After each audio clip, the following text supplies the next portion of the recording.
Salesman, এখানে BGM অফিসটা কোন দিকে? আপনারা বিজিএমই অফিসে যাবেন? ওখানে আপনাদের কি কাজ? এই who the hell are you? এই ধরনের কোশ্চেন করার তোর যোগ্যতা আছে? তোকে যেটা জিজ্ঞেস করছে শুধুমাত্র সেটা বলবি, আর তুই আমাদেরকে জিজ্ঞাসা করতেছিস আমরা কেন ওখানে যাবো? তোর এত সাহস হয় কি করে? সামান্য একটা ক্লিনার, তুই আমাকে এই ধরনের কোশ্চেন করবি? এটা কেমন কথা? আপনাদের তো দেখে মনে হচ্ছে শিক্ষিত, একজন আননোন মানুষের সাথে কিভাবে ব্যবহার করতে এটাও জানেন। আমি তো নর্মালি জিজ্ঞেস করলাম যে আপনারা ওখানে কেন যাবেন। এই লিসেন, আমাদেরকে অ্যাটলিস্ট জ্ঞান দিতে আসিস না, ঠিক আছে? ম্যানার কার মধ্যে আছে আর কার মধ্যে নাই আমরা খুব ভালো মতো জানি। হ্যাঁ সেটাই তো, একটা সামান্য ক্লিনার কিনা আমাদেরকে প্রশ্ন করতেছে আমরা এখানে কেন আসছি। আশ্চর্য, মানে আমি আপনাদের ব্যবহার দেখে না পুরো অবাক হয়ে যাচ্ছি। বারবার ক্লিনার ক্লিনার বলে এইভাবে কেন অপমান করতেছি কেন? ওনা খুব বেশি বাড়াবাড়ি করতেছে। যতটুকু জিজ্ঞাসা করা হয়েছে ততটুকু উত্তর দিলেই তো আমাদের চলবে, এত বাড়াবাড়ি করছিস কিসের জন্য?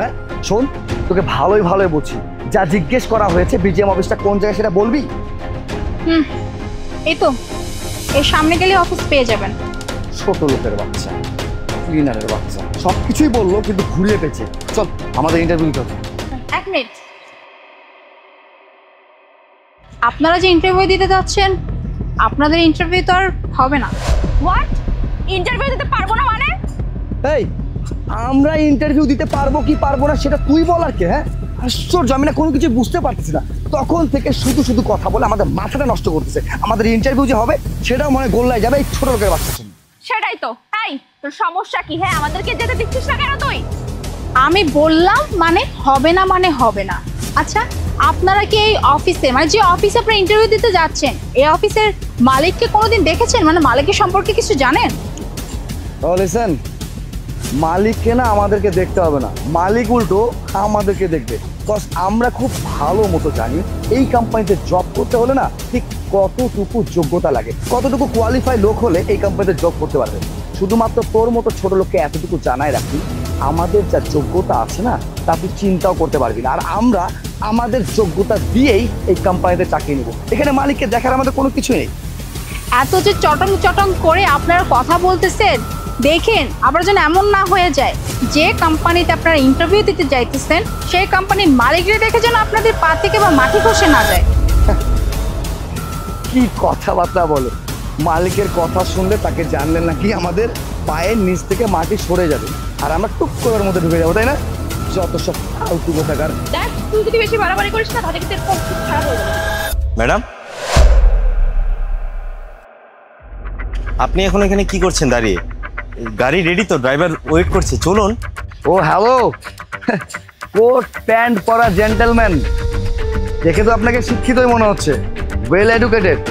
অ্যাটলিস্ট এটা কি জানেন না যে কাকে ম্যাম বলতে হয় আর কাকে বলতে হয় না? মানে আমি না এখানকার কাণ্ডজ্ঞান থেকে রীতিমতো অবাক হয়ে যাচ্ছি। ক্লিনার সে মালিকের মতো তদারকি করতেছে, আবার আরেকজন এসে ক্লিনারকে ম্যাম বলছে। হচ্ছেটা কি? এটা কি সবাই পাগল হয়ে গেছে নাকি? ভাই আপনি কি পাগল হয়ে গেছেন? মাথা ঠিক আছে? এই আপনাদের মাথা ঠিক আছে? মানে আপনারা তখন থেকে কি আবল তাবল বলে যাচ্ছেন? আপনারা যাকে ছোট করে কথা বলছেন জানেন উনি কে? আচ্ছা তার আগে আপনাদের দেখে তো এটা মনে হচ্ছে যে আপনারা মেবি এই কোম্পানিতে ইন্টারভিউ দিতে এসেছেন, রাইট? হ্যাঁ তাহলে বলে দিই, যেই কোম্পানিতে ইন্টারভিউ দিতে এসেছেন আপনারা সেই কোম্পানির মালিক হচ্ছে উনি। আর আপনারা রীতিমতো ওনাকে অপমান করছেন। How dare you! হোয়াট? মালিক মানে? এই আপনি কি বলতেছেন এগুলা? হ্যাঁ এই ক্লিনারটা কি করে এই কোম্পানির মালিক হয়? আসলে ব্যাপারটা হচ্ছে কি, শোন, ক্লিনারকে দেখতে পাচ্ছিস না, ওকে দেখে হয়তো একটু সাপোর্ট করার জন্য আসতেছে। এই ব্যাটারও তো কোনো বদমতলব থাকতে পারে, এই জন্য হয়তো ভুলিয়ে বালিয়ে ম্যাম বলে ডাকছে। আর তাছাড়া এর মতো ছোট লোক ক্লিনার হতে যাবে ম্যাম, আর সেটা আমরা বিলিভ করবো? Are you mad? এক্স্যাক্টলি, উনি যা কিছু বলেছেন সত্যি কথাই বলেছে। আপনারা দুজন যে কোম্পানিতে ইন্টারভিউ দিতে যাচ্ছেন সেই কোম্পানির মালিকই আমি। অ্যান্ড আনফর্চুনেটলি দেখেন আপনাদের সাথে আমার এখানে দেখা হয়ে গেল। আপনারা দুজন যেন বারবার কি বলতেছিলেন, হ্যাঁ একজন ক্লিনার হয়ে কেন আপনার সাথে এভাবে কথা বলতেছি, এইসব বলতেছি, ক্লিনার কোনো যোগ্যতা নাই, এই সেই ব্লা ব্লা ব্লা, না জানি কত কি বলেছেন। বুঝলেন ক্লিনাররা কি মানুষ না? নাকি শুধুমাত্র আপনারাই যারা ফোর্থ পজিশনে জব করেন শুধুমাত্র আপনাদেরই কি মান সম্মান ভ্যালু সবকিছু আছে? যারা নিচু শ্রেণীতে জব করে এদেরকে কোনো ভ্যালু নাই? হ্যাঁ এখন একটা কথা মনে প্রশ্ন জাগতেই পারে আপনাদের যে আমি একটা কোম্পানির এমডি হয়ে আমি ক্লিনারের পোশাক পরে কেন আমি হাঁটাচলা করতেছি? আপনাদের কথা বলি, হ্যাঁ আমার না আমার শুরুটা একদম নিচু একটা জায়গা থেকে আসছিল।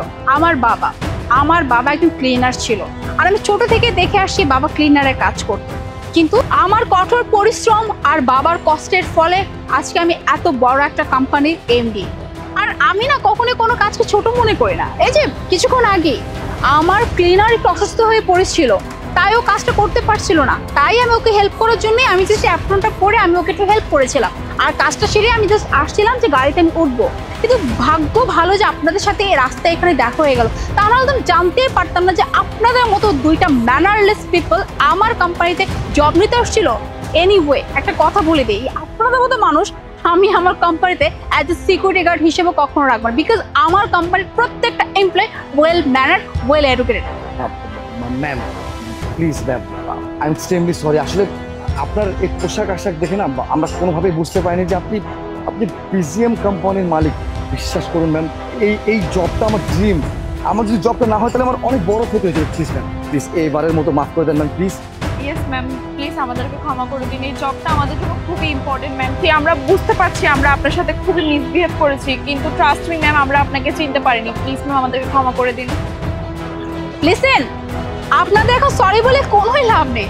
একই তো আপনার ইন্টারভিউতে 2 ঘন্টা লেট করেছেন, তার উপরে আপনাদের যে ব্যবহার, আপনাদের যে ম্যানার্স আমি যেটা দেখলাম, এরপরে বিশ্বাস করেন আপনারা যদি এই পজিশনের জন্য ওয়েল ডিজার্ভ পারসন হন না কেন, তবুও আমি আপনাদের দুজনকে আমাদের কোম্পানিতে হায়ার করবো না। শুধু আমার এই কোম্পানি কেন, আপনাদের দুজনের যে ব্যবহার, এই ব্যবহার নিয়ে না আপনারা এই ঢাকা সিটির কোনো কোম্পানিতে জব নিতে পারবেন না। So leave, please leave. Mister Tuhin, চলুন।